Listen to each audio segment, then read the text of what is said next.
This movement is about young Black people of all identities saying it's time for me to be free and fighting for that until it happens. This movement is a direct continuation of Black liberation struggle.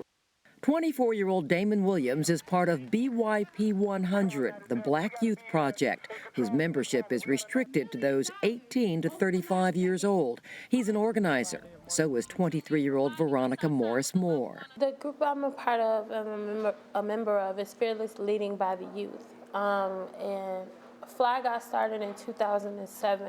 FLY first worked to reform the juvenile justice system, then successfully fought for a trauma center on the South Side, using what they call direct actions, their bodies en masse in your face. Direct action, as much as it is about, taking it to the target, it's also about training the folks who are going to take it to the target and helping, the larger community understand why you're taking it to the target, why this person is a target, and what is the issue. There are a half dozen or so autonomous groups that often work together. Each has its own agenda with a kind of fluid leadership.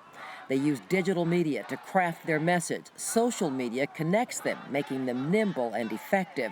Whether organizing a retail crippling mass march, as they did on Black Friday along Michigan Avenue, or a small strike force delivering symbolic coffins to the doorsteps of elected officials. By using the networks that we have, using our Twitter accounts, using our organizational Facebooks and our organizational Twitter accounts, like the word can get out really quickly. Mobilizing supporters that used to take months now takes minutes. They showed the power of the new technology 2 nights after the release of the dash cam video of the killing of Laquan McDonald. I think it was maybe an hour window between where we actually said where we were going to be and when we started taking the streets. And by the time we got there was already probably 100 people waiting for us. Jamie Kelvin is a journalist at the Invisible Institute, which broke the Laquan McDonald story.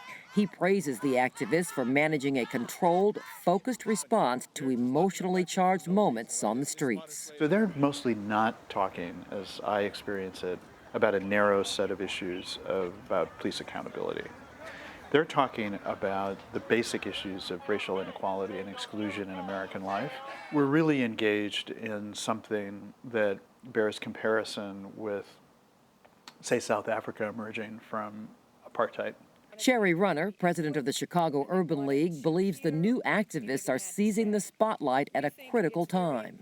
I think it's a defining moment for change, specifically in Chicago, where we know that this has been a problem and under wraps, and no one's been held accountable for it for many, many years, 40, 50 years.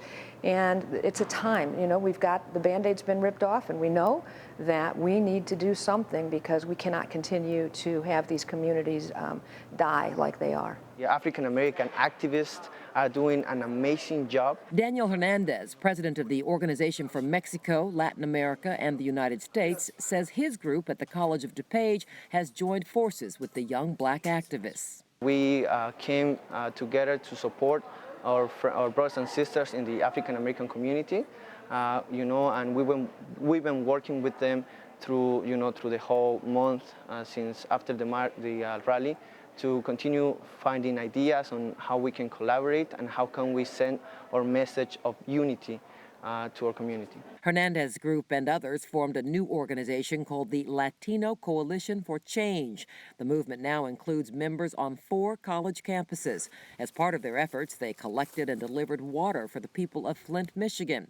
The African-American youth turn out for their protests against deportations, but these activists fiercely protect their Black agenda. Even when we are in coalition or there is allyship, we are very intentional about this is a Black-centered and Black-led movement, right? Like Black Lives Matter is for Black people and is being led by Black people. The high-profile police killings across this country, including the 16 shots fired into Laquan McDonald, is what spurred the protests.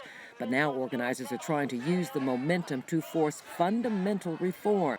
Black Youth Project 100 recently issued a 7-point platform of broad economic goals and structural social changes they feel will finally win the fight for equality. absolutely about carrying on the legacy of people who fought for resources and rights, and through the lens of what it means for Black communities. It's a continuation of the civil rights movement for sure, but it's even so much more than that because it is systemic, and we know that now we're not just dealing with the outcomes, the effects. We're dealing with long-term damage to the community, and it's a bigger, broader issue than what we had to deal with the concrete issues that were involved with the civil rights issues. While Damon and Veronica say they respect some of the icons of past movements, they don't want to have or want to be the next great leader. I believe it is our job to not lead people, but to organize people to lead themselves. And neither of them sees that leading to a role within the power structure they're challenging. I like the team that I'm playing for now. I like the jersey that I'm wearing now, and I'm not with that other jersey.